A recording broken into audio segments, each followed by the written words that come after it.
আসসালামু আলাইকুম বন্ধুরা। আজকের ভিডিওতে আমি আপনাদের এমন এক বিষয় নিয়ে কথা বলবো যেটা নিয়ে প্রায় সবাই একটা ভুল ধারণা পোষণ করেন। এখন লিথিয়াম ফসফেট ব্যাটারি ভালো নাকি ওয়েট লিড অ্যাসিড নাকি ড্রাই লিড অ্যাসিড ব্যাটারি, কোন ব্যাটারি কত পার্সেন্ট পর্যন্ত ব্যবহার করা যায় এবং লিথিয়াম ব্যাটারি কি সত্যি ফোনের ব্যাটারির মতো ফেটে যায় কিনা, আর সোলার বা আইপিএস এর জন্য আপনার আসলে কোন ব্যাটারিটা ইউজ করা উচিত। ভিডিওর শেষে আমি তিনটি ব্যাটারির আসল সুবিধা অসুবিধা এবং কোন পরিস্থিতিতে কোন ব্যাটারিটা আপনারা কিনতে পারেন, কোন ব্যাটারিটা আপনাদের জন্য বেশি বেনিফিশিয়াল হবে, সেটা আমি আপনাদেরকে আজকের এই ভিডিওতে জানিয়ে দিব। তাহলে চলুন প্রথমত আমরা জেনে নেই মূলত আসলে ওয়েট লিড অ্যাসিড ব্যাটারি এটা আসলে কি। আমার সামনে এখন যে ব্যাটারিগুলো দেখতে পাচ্ছেন এগুলো হচ্ছে ওয়েট লিড অ্যাসিড ব্যাটারি, অর্থাৎ এই ব্যাটারির যে সেলগুলো থাকে এগুলো হচ্ছে ভেজা থাকে, অর্থাৎ এগুলো পানি দিয়ে একদম ডোবানো থাকে। আমি যদি আপনাদের এখানে এটা মাথাটা খুলে দেখাই, আজকের ভিডিওটা অবশ্য অনেকটা বড় হয়ে যাবে, আপনারা চেষ্টা করবেন কাইন্ডলি ভিডিওটা সম্পূর্ণ দেখার, তাহলে আপনি বুঝতে পারবেন যে আসলে আপনার জন্য কোন ব্যাটারিটা নেওয়া বুদ্ধিমানের কাজ হবে। তো এইখানে যে সেলগুলো থাকে এগুলো পানি দিয়ে ডুবানো থাকে, যার জন্য এটাকে বলা হয় ওয়েট লিড অ্যাসিড ব্যাটারি। এটার কিছু সুবিধা আছে এবং কিছু অসুবিধা আছে, সেই সমস্ত কিছু আজকে আপনারা জানতে পারবেন। তো এরপর হচ্ছে ড্রাই লিড অ্যাসিড ব্যাটারি বা যেটাকে জেল ব্যাটারি বলা হয়, বা যেটাকে এজিএম ব্যাটারিও বলা হয়, তবে জেল ব্যাটারি বা পাউডার ব্যাটারি নামে সব থেকে বেশি চেনে। তো ওই ব্যাটারিটার যে সেলগুলো থাকে ওই সেলগুলো একদম ড্রাই থাকে বা ওই সেলগুলো একদম শুকনা থাকে, এই জন্য এটাকে পাউডার ব্যাটারি বা ড্রাই লিড অ্যাসিড ব্যাটারি বলা হয়। আর অন্যদিকে হচ্ছে লিথিয়াম ফসফেট যে ব্যাটারি, যেটা বর্তমান যুগে একদম মানে মার্কেট কাঁপানো একটা ব্যাটারি, অর্থাৎ ওই ব্যাটারির পারফরমেন্সও যথেষ্ট পরিমাণ ভালো, এবং যারা সোলার ইউজ করেন সোলারের জন্য সেই লিথিয়াম ফসফেট ব্যাটারিটা খুবই উপযুক্ত এবং খুবই জনপ্রিয়। কেন জনপ্রিয় সেটা ভিডিওটা দেখতে দেখতে আপনারা বুঝে যাবেন। এখন আমি কথা বলি কোন ব্যাটারি আপনারা আসলে কত পার্সেন্ট পর্যন্ত ব্যবহার করতে পারবেন। তো ওয়েট লিড অ্যাসিড ব্যাটারি এটা আপনারা সর্বোচ্চ, যদি ভালো পারফরমেন্স বা ব্যাটারি যদি লংজিবিলিটি আপনারা বেশি চান একটা ব্যাটারি থেকে, তাহলে দেখা যাবে আপনারা এটা 50 to 60% আপনারা ইউজ করতে পারবেন। এর বেশি ডিসচার্জ করলে এই ব্যাটারির আয়ুটা আস্তে আস্তে কমে যায়, সেলটা ড্যামেজ হয়ে যায়, এরকম প্রবলেম হয়। অন্যদিকে হচ্ছে ড্রাই লিড অ্যাসিড যে ব্যাটারি, সেটা আপনারা এটার থেকে একটু বেশি পরিমাণ ইউজ করতে পারবেন। যেমন ওইটা যদি 60 পারেন তাহলে ওইটা পারবেন 60 to 70% আপনারা ইউজ করতে পারবেন। তো এরকমভাবে যদি ইউজ করেন তাহলে দেখা যাবে আপনাদের একটা ব্যাটারি বেশ অনেক বছর চলে যাবে। এরপর হচ্ছে সবথেকে জনপ্রিয় যে ব্যাটারি সেটা হচ্ছে লিথিয়াম ফসফেট, বা বলা যায় যেটা বড়লোকের ব্যাটারি। তো এই ব্যাটারিটা আপনারা সেই 80 থেকে 90% বা কোনো ক্ষেত্রে 95% পর্যন্ত আপনারা ওই ব্যাটারির যে ক্যাপাসিটি আছে সেটা ইউজ করতে পারেন। তো ধরুন আপনার কাছে তিনটা ব্যাটারি আছে। একটা হচ্ছে এরকম lead acid wet lead acid battery, আরেকটা হচ্ছে ড্রাই লিড অ্যাসিড ব্যাটারি, আরেকটা হচ্ছে লিথিয়াম ফসফেট ব্যাটারি। এখন এই ব্যাটারিগুলোর মধ্যে, এই তিনটা ব্যাটারির মধ্যে কোন ব্যাটারিটা পারফরমেন্স আপনি সব থেকে ভালো পাবেন। যেমন 100 এম্পিয়ারের যদি আপনি ব্যাটারি ইউজ করেন এই ওয়েট লিড অ্যাসিড ব্যাটারি, তাহলে আপনি এটাতে 50 থেকে 60 এম্পিয়ার পর্যন্ত ভালোভাবে ইউজ করতে পারবেন। এরপর সেকেন্ডে হচ্ছে লিড অ্যাসিড ব্যাটারি, অর্থাৎ পাউডার ব্যাটারি যেটা, বা জেল ব্যাটারি আপনারা যেটাকে চিনেন। তো এই ব্যাটারির যে পারফরমেন্স থাকবে এটা আপনারা 100 এম্পিয়ারের মধ্যে 60 থেকে 70 এম্পিয়ার পর্যন্ত বা 75 এম্পিয়ার পর্যন্ত ধরা যায়, এরকম আপনারা ইউজ করতে পারবেন। তবে তো 60 থেকে 70 বা 80% পর্যন্ত আপনারা সেই পাউডার ব্যাটারিটা ব্যবহার করতে পারবেন। এরপর হচ্ছে লিথিয়াম ফসফেট যে ব্যাটারি, সেই ব্যাটারিটা এটা আপনারা সেই 80 থেকে 90% বা 95% পর্যন্ত আপনারা ইজিলি ইউজ করতে পারবেন। তো একটা ক্যালকুলেশন করলে আপনারা দেখা যাবে আপনাদের একটা 100 এম্পিয়ারের যে লিথিয়াম ফসফেট ব্যাটারি আছে সেটাতে আপনারা যে পারফরমেন্সটা পাবেন সেটা দেখা যায় এরকম যে 100 এম্পিয়ারের ব্যাটারি থাকে, এটা 200 এম্পিয়ার, 100 এম্পিয়ারের যে ব্যাটারি থেকে সেটা থেকেও বেশ অনেক পরিমাণে পারফরমেন্স বেশি পাওয়া যায়, কারণ আপনি সেই 100 এম্পিয়ারের 100 এম্পিয়ারই পাচ্ছেন। আর এখানে যদি আমি 200 এম্পিয়ার ধরি, 200 এম্পিয়ার থেকে আমি সর্বোচ্চ হয়তো 130-40 এম্পিয়ার পর্যন্ত আমি ভালোভাবে ইউজ করতে পারবো। নামে 200 হলেও এটা থেকে কিন্তু পারফরমেন্সটা দুইশোই পাওয়া যাবে না যেটা আপনি লিথিয়াম ব্যাটারি থেকে পাচ্ছেন। 5টা সুবিধা জানাবো। তো 1 নম্বরে হচ্ছে এটার দাম তুলনামূলকভাবে মার্কেটে কিছুটা কম। আর অন্যদিকে হচ্ছে এটা বাজারে ইজিলি পাওয়া যায়। আপনি লিথিয়াম ফসফেট যে ব্যাটারিগুলো আছে এগুলো নর্মালি পাবেন না, কিন্তু এই ব্যাটারির দোকান মানে আপনি এই ব্যাটারিগুলো পাবেন। থার্ডে হচ্ছে এই ব্যাটারিগুলো আপনি খুব ইজিলি সেল করতে পারবেন, সেল করে আপনি নতুন আরেকটা ব্যাটারি নিয়ে আসতে পারবেন। বা এই ব্যাটারিগুলো আসলে ইজিলি ঠিক করা যায়, হয়তো আমরা ঠিক করতে পারি না, কিন্তু যারা কিনে নেয় কোম্পানিতে এগুলো খুব ইজিলি ঠিক করে ফেলতে পারে। এরপর 4 নাম্বার হচ্ছে এই ব্যাটারিগুলোর একটা সুবিধার মধ্যে বলা যায় এটা মাঝে মাঝে অতিরিক্ত যে কারেন্ট থাকে, আপনারা জানেন যে 100 এম্পিয়ারের যদি ব্যাটারি হয় তাহলে সেটা 10 থেকে 15% হারে এটা চার্জ নিতে পারবে। তো কিছু কিছু ক্ষেত্রে এর থেকেও একটু বেশি চার্জ এটা গ্রহণ করতে পারে, তবে সব সময়ের জন্য না, কিছু সময়ের জন্য। এরপর হচ্ছে এই ব্যাটারিগুলো খুব ইজিলি যে কোনো জায়গায় কানেকশন করতে পারে। যারা প্রত্যন্ত এলাকায় বা প্রত্যন্ত অঞ্চলে থাকেন সেখানে যে টেকনিশিয়ানগুলো আছে তারা আসলে এইগুলো সম্পর্কে এতটা বেশি অভিজ্ঞ না, তারপরেও তারা এই ব্যাটারিগুলোকে খুব ইজিলি সেট আপ করে ফেলতে পারে। এরপর হচ্ছে পাউডার ব্যাটারি বা ড্রাই লিড অ্যাসিড ব্যাটারি, এটার সুবিধা হচ্ছে ওই ব্যাটারিগুলোতে কোনো পানি দিতে হয় না, কোনো মেনটেনেন্সের একটা ঝামেলা নেই। তো যারা গ্রামে গঞ্জে বা যাদের বৃদ্ধ বাবা মা আছেন তাদের জন্য ওই ব্যাটারিগুলো খুবই হেল্পফুল, কারণ এটাতে যেমন এই ক্যাপগুলো খুলে খুলে দেখতে হয় পানি আছে কিনা, ওইটাতে ওইরকম কোনো ঝামেলা নেই। তো এরপরে হচ্ছে ওইটা যেটা বললাম মেনটেনেন্স করতে হয় না। এবং আরও যেটা ইম্পর্টেন্ট বিষয় সেটা হচ্ছে এটা যখন আপনি চার্জ দিবেন বা যখন আপনি ইউজ করবেন তখন এটার এই ক্যাপগুলো থেকে একটা হাইড্রোজেন গ্যাস বের হয়। আপনারা যারা আমার আগের ভিডিও দেখেছেন তারা খুব ভালোভাবে জানেন। আমি যখন এই ব্যাটারিটা চার্জ দিয়েছিলাম, ব্যাটারি কন্ডিশন খারাপ থাকার কারণে এখান থেকে কিন্তু এত পরিমাণ গন্ধ বের হয়েছিল, আমি আসলে রুমে ঢুকলে মনে হয়েছে যে হয়তো কিছু ঘরে মরে পড়ে আছে, এরকম একটা গন্ধ বের হয়েছে। তো যাই হোক, এখান থেকে হাইড্রোজেন গ্যাস বের হয়, এটা একটা ধার্য গ্যাস। যদি সাইডে কোনো স্পার্কিং হয় সেক্ষেত্রে দেখা যাবে যে আগুন ধরে যাওয়ার মতো একটা চান্সেস আছে। কিন্তু অন্যদিকে যে পাউডার ব্যাটারি আছে সেটাতে গ্যাস বের হয় না বললেই চলে, বের হয় না। তো এরপর হচ্ছে ওই ব্যাটারিগুলো ঘরের ভিতরে ব্যবহার করা নিরাপদ, তবে এই ব্যাটারিগুলো থেকে ওই পাউডার ব্যাটারি ব্যবহার করাটা অনেকটাই নিরাপদ। আর পাউডার ব্যাটারির বেশ কিছু অসুবিধাও আছে, সেটা নিয়ে আমি একটু পরে কথা বলতেছি। এরপরে লাস্টে 5 নম্বরে আমি আপনাদের যেটা জানাবো সেটা হচ্ছে, তো ওয়েট লিড অ্যাসিড ব্যাটারি থেকে ওই ব্যাটারিটা পরিষ্কার করা যথেষ্ট ইজি, কারণ এই ব্যাটারি সাইড দিয়ে অনেক সময় গ্যাস বের হয়ে যায়। আপনার কিছুদিন পর পর এগুলো পরিষ্কার করতে হয়, অল্প কিছু হলেই দেখা যায়, বা ওই পানিগুলো যদি এখানে চলে আসে তাহলে এখানে লোনা পড়ে যায়। এইরকমভাবে একটু পরিষ্কারটা এই ব্যাটারিতে তুলনামূলক একটু ঝামেলার, কিন্তু ওই ব্যাটারিগুলোতে কোনো পানি বের হয় না, কোনো গ্যাস বের হয় না, জাস্ট আপনি উপর দিয়ে একটু মুছে দিলেই ওটা পরিষ্কার পরিচ্ছন্ন রাখাটা অনেকটাই ইজি। এরপর হচ্ছে লিথিয়াম ফসফেট ব্যাটারি, এটার আসলে সুবিধা কি? এই পর্যন্ত আমরা 2টা ব্যাটারির সুবিধা নিয়ে কথা বলছি। ওই লিথিয়াম ফসফেটের যে সুবিধা সেটা হচ্ছে এইটা একদম হালকা। লিথিয়াম ফসফেট ব্যাটারি ওজনে 100 এম্পিয়ারের একটা ব্যাটারি মোটামুটি অনেকটাই হালকা হয়ে থাকে এগুলো ব্যাটারির তুলনায়। এরপর হচ্ছে ওই ব্যাটারির আরও যেটা মেইন অ্যাডভান্টেজ সেটা হচ্ছে ওই ব্যাটারিটা খুব দ্রুত চার্জ হয়ে যায়। খুব বেশি পরিমাণ এম্পিয়ার কিন্তু ওই ব্যাটারির সেলগুলো কালেক্ট করতে পারে।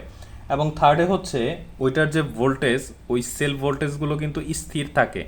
আপনারা এর আগের ভিডিও দেখলে জানবেন যে এই ব্যাটারিগুলোর সেলের ভোল্টেজ কিন্তু মোটামুটি আপ ডাউন করে, কিন্তু ওই সেলের ভোল্টেজগুলো কিন্তু অনেকটা অনেকটা একদম স্টেবল থাকে। ওইখানে একটা বিএমএস ইউজ করা হয়, তো সেই বিএমএসে প্রত্যেকটা সেলকে সমানভাবে ডিসচার্জ করে এবং সে প্রত্যেকটা সেলকে সমানভাবে চার্জ করে, এবং ওইখানে প্রত্যেকটা সেলের ভোল্টেজ সেম থাকার জন্য একটা অ্যাক্টিভ ব্যালেন্সারও থাকে, কিন্তু অন্যান্য দিকে এই ব্যাটারিগুলোতে থাকে না। একটু পরে আমি এগুলো নিয়ে কথা বলছি।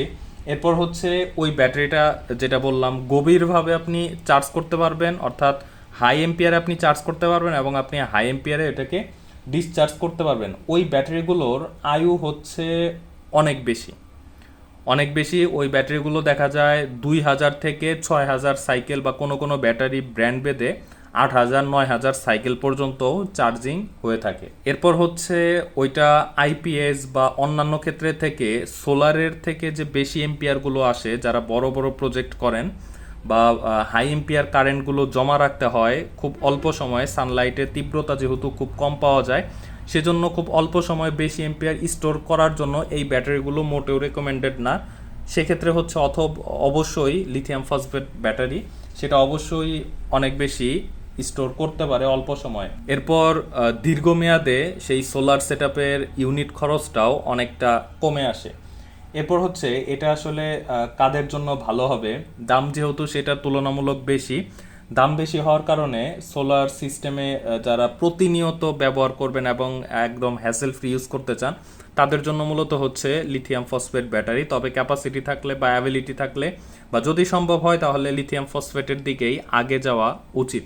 এখন আমি জানাবো এই ব্যাটারিগুলোর কোনটার কি কি অসুবিধা সেটা। সবগুলো ব্যাটারির যেমন সুবিধা আছে তেমনি অসুবিধাও আছে।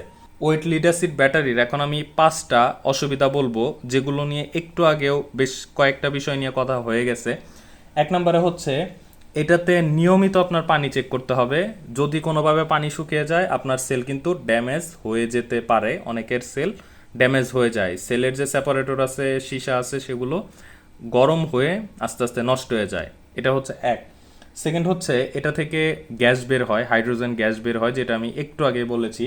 এবং থার্ডে হচ্ছে ঘরের ভেতর রাখলে আপনার অবশ্যই একটু সেফটি মেনটেন করতে হবে, কারণ এখান থেকে যে পানিগুলো বের হয়, যখন আপনারা পানি দেন, পানি যখন ওভারফ্লো হয়ে বের হয়, তখন সেই পানি যদি কারো শরীরে লাগে হয়তো কিছু হবে না, বাচ্চা থাকলে একটু সমস্যা হলেও হতে পারে, তৎক্ষণাৎ যদি ধুয়ে ফেলেন সমস্যা নেই। এবং বিষয় হচ্ছে যদি এটা আপনার কোনো দামি কাপড়ে লাগে তাহলে কিন্তু আপনার কাপড় আপনার ভুলে ভুলে যাইতে হবে, ওই কাপড়ের মায়া আপনার ছেড়ে দিতে হবে। এরপর 4 নম্বরে হচ্ছে গভীর ডিসচার্জে আপনি যদি এটা থেকে হাই এম্পিয়ারে ডিসচার্জ করেন তাহলে ব্যাটারি বসে যাওয়ার বা ব্যাটারি নষ্ট হয়ে যাওয়ার চান্সেসটা অনেক বেশি।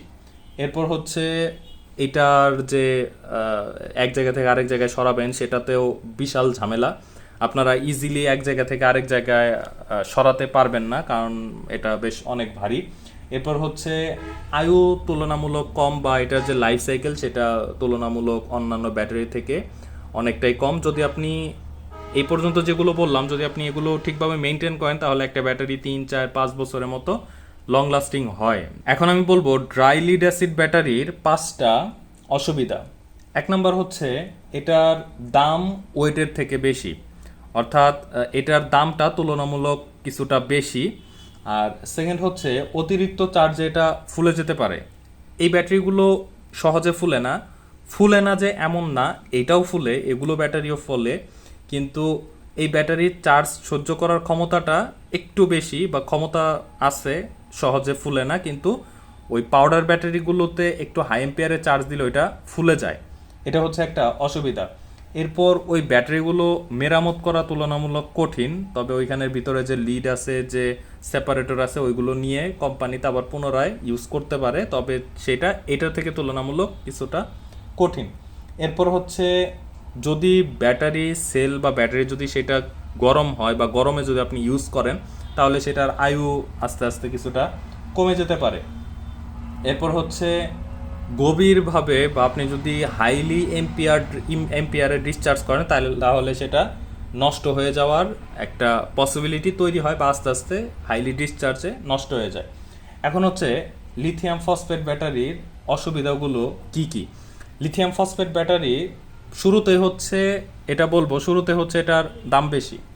সেকেন্ড হচ্ছে এটাতে যদি কোনোভাবে বিএমএস ইউজ করা না হয় তাহলে সেলে মারাত্মক প্রবলেম হবে, সেলে অনেক সমস্যা হতে পারে।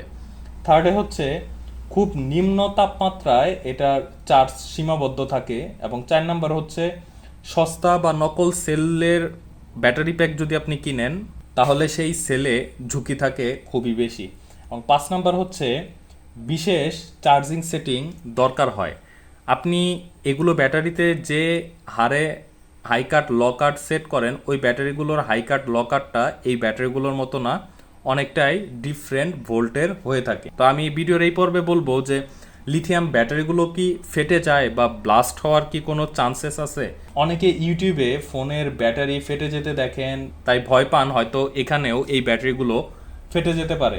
এখানে একটা বড় পার্থক্য আছে, সেটা হচ্ছে ফোনে সাধারণত লিথিয়াম আয়ন বা লিথিয়াম পলিমার ব্যাটারিগুলো ব্যবহৃত হয়, কিন্তু সোলারের লিথিয়াম ফসফেট রাসায়নিক অনেক স্থিতিশীল। এই ব্যাটারিগুলো খুব সহজে ব্লাস্ট হবে বা ব্লাস্ট হওয়ার চান্সেসটা খুব কম বা নাই বললেই চলে এরকম। এখন এই ব্যাটারিগুলো আসলে কেন নিরাপদ? এক নাম্বার হচ্ছে তাপ সহনীয়তা বেশি, এই ব্যাটারিগুলো বেশ ভালো পরিমাণে তাপ সহ্য করতে পারে। সেকেন্ড হচ্ছে এটার থার্মাল রানওয়ের ঝুঁকিও অনেক কম, এবং আগুন লাগার সম্ভাবনা সাধারণ লিথিয়াম আয়ন থেকে অনেকটাই কম, কারণ এটার টেকনোলজিটা আলাদা। এটা হচ্ছে লিথিয়াম ফসফেট ব্যাটারি। তবে এটার ঝুঁকি একদম শূন্য নয়। নকল সেল, ভুল চার্জার, শর্ট সার্কিট এবং খারাপ বিএমএস হলে এই ব্যাটারি অবশ্যই নষ্ট হবে। অর্থাৎ লিথিয়াম ফসফেট ব্যাটারি অবশ্যই নষ্ট হবে, কারণ তাকে ম্যানেজমেন্ট করার জন্য যে স্মার্ট বিএমএস থাকে সেই বিএমএসটা না থাকলে অবশ্যই সমস্যা হবে। এই ব্যাটারির আসলে আয়ুকালগুলো কেমন বা কোন ব্যাটারিগুলো আসলে কতদিন চলে? এখন ওয়েট লিড অ্যাসিড যে ব্যাটারিগুলো আছে সেটা 300 থেকে 600 সার্কেলের হয়ে থাকে, এবং ড্রাই লিড অ্যাসিড যে ব্যাটারিগুলো আছে সেই ব্যাটারিগুলো 400 থেকে 800 সাইকেলের হয়ে থাকে, এবং লিথিয়াম ফসফেট যে ব্যাটারি সেগুলো দেখা যায় 2000 থেকে 6000, 8000 বা 9000 ব্র্যান্ড ভেদে সাইকেলের হয়ে থাকে। এখন কথা হচ্ছে ওজনের তুলনায় 100 এম্পিয়ার ব্যাটারির কোনটার ওজন কত হতে পারে? এক নম্বরে হচ্ছে ওয়েট লিড অ্যাসিড ব্যাটারি, এটার 100 এম্পিয়ারের ওজন হয় 25 থেকে 30 কেজির মতো। অন্যদিকে হচ্ছে ড্রাই লিড অ্যাসিড ব্যাটারি, এটা মোটামুটি 25 থেকে 30 কেজির মতো, এটাও 100 এম্পিয়ারের ওজন হয়ে থাকে। যেমন ধরা যায় 1 কেজি সমান হচ্ছে ওই ব্যাটারিগুলোর 3 এম্পিয়ার। তো ওই হিসেবে আপনারা ক্যালকুলেট করলে বুঝতে পারবেন। এরপর হচ্ছে লিথিয়াম ফসফেট যে ব্যাটারিগুলো আছে ওইগুলো 100 এম্পিয়ারের যে ব্যাটারিগুলো সেটা 100 এম্পিয়ারের ওজন হয়ে থাকে 10 থেকে 12 কেজি, 13 কেজি এরকম ওজনের মধ্যে হয়ে থাকে। অর্থাৎ সবগুলো ব্যাটারি থেকে সেই লিথিয়াম ফসফেট ব্যাটারির ওজনটা কম, কার্যকারিতা অনেক বেশি, যেহেতু বর্তমান ডিজিটাল যুগের ব্যাটারি সেটা। এরপর হচ্ছে বাস্তব ব্যবহারে আপনার জন্য আসলে কোন ব্যাটারিটা বেশি বেনিফিশিয়াল হবে, সেটা হচ্ছে যদি প্রতিদিন লাইট, ফ্যান, কম্পিউটার চালান এবং সোলারে ব্যবহার করেন তাহলে লিথিয়াম ফসফেট ব্যাটারি অবশ্যই আপনার জন্য বেনিফিশিয়াল। সেকেন্ড হচ্ছে যদি আপনার বাজেট কম হয় তাহলে ওয়েট লিড অ্যাসিড ব্যাটারি দিয়ে আপনি শুরু করতে পারেন, এবং আপনার বাজেট যদি কোনো সমস্যা না থাকে বা বাজেট যদি আরেকটু ভালো থাকে তাহলে ভালো ব্র্যান্ডের আপনারা ড্রাই লিড অ্যাসিড ব্যাটারিগুলো নিতে পারেন। তবে আমরা বাজারে আসলে যে অটোর ব্যাটারিগুলো দেখি এগুলো কিন্তু আসলে স্ট্যান্ডার্ড মানের ব্যাটারি না, এগুলো মূলত অটো রিক্সা এগুলোর জন্য ডেডিকেটলি বানানো, কিন্তু অন্যান্য দেশে ড্রাই লিড অ্যাসিড ব্যাটারি বা পাউডার ব্যাটারিগুলো খুবই উন্নত মানের হয়ে থাকে, যেটা আমরা বাংলাদেশে দেখি না বললেই চলে। এরপর হচ্ছে ভিডিওর শেষ অংশে আমি আপনাদের যেটা বলবো, কম বাজেটে আপনারা ওয়েট লিড অ্যাসিড ব্যাটারি নিতে পারেন। যদি আপনাদের বাজেটটা মোটামুটি থাকে তাহলে আপনারা যদি ভালো মানের পান তাহলে অবশ্যই একটা পাউডার ব্যাটারি নিয়ে নেবেন, এবং দীর্ঘমেয়াদী এবং সেরা পারফরমেন্সের জন্য এবং হ্যাসেল ফ্রি ইউজ করার জন্য আপনারা অবশ্যই একটা লিথিয়াম ফসফেট ব্যাটারি। আমি ব্যক্তিগতভাবে সোলার সিস্টেমের জন্য লিথিয়াম ফসফেটকে ভবিষ্যতের প্রযুক্তি বলেই মনে করছি, কিন্তু বিষয় হচ্ছে বাজেটের সাথে মিলিয়ে সেরা ব্যাটারিটা নেওয়াই আপনার জন্য বুদ্ধিমানের কাজ হবে। এবং আপনি কোন ব্যাটারি ইউজ করছেন, ওয়েট, ড্রাই নাকি লিথিয়াম ব্যাটারি, কমেন্টে জানাতে অবশ্যই ভুলবেন না।